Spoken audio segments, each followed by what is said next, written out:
Reliance industries అధినేత ముఖేష్ అంబానీ తనయుడు అనంత్ అంబానీ తిరుమల శ్రీవారిని దర్శించుకున్నారు. ఉదయం శ్రీవారి సుప్రభాత సేవలో పాల్గొన్నారాయన. అనంతరం స్వామివారికి ప్రత్యేక పూజలు నిర్వహించి ఆశీస్సులు పొందారు. ఈ సందర్భంగా ఆలయ అర్చకులు వేద మంత్రాలతో అనంత్ అంబానీకి ఆశీర్వచనం పలకగా టీటీడీ అధికారులు స్వామివారి శేష వస్త్రాలు, తీర్థ ప్రసాదాలను అందజేశారు. ఈ సందర్భంగా అనంత్ అంబానీ భారీ విరాళం ప్రకటించారు. తిరుమల ఘాట్ రోడ్లో పర్యావరణ పరిరక్షణకు దోహదపడేలా 27.5 కోట్ల వ్యయంతో 25 ఎలక్ట్రిక్ బస్సులను విరాళంగా ఇస్తామన్నారు. బస్సుల నిర్వహణకు అవసరమైన ఛార్జింగ్ స్టేషన్ల ఏర్పాటుకు సైతం నిధులు కేటాయిస్తామని వెల్లడించారు.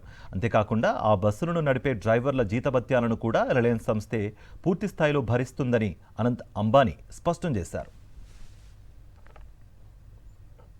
తిరుమల ఘాట్ రోడ్లో పర్యావరణ పరిరక్షణకు దోహదపడేలా 27.5 కోట్ల వ్యయంతో 25 ఎలక్ట్రిక్ బస్సులను విరాళంగా ఇస్తామన్నారు.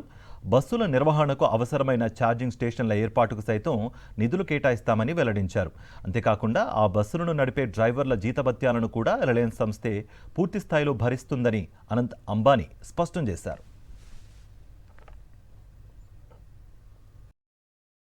మరిన్ని అప్డేట్స్ కోసం ఛానల్ను సబ్స్క్రైబ్ చేయండి. నోటిఫికేషన్స్ కోసం బెల్ ఐకాన్ పై క్లిక్ చేయండి.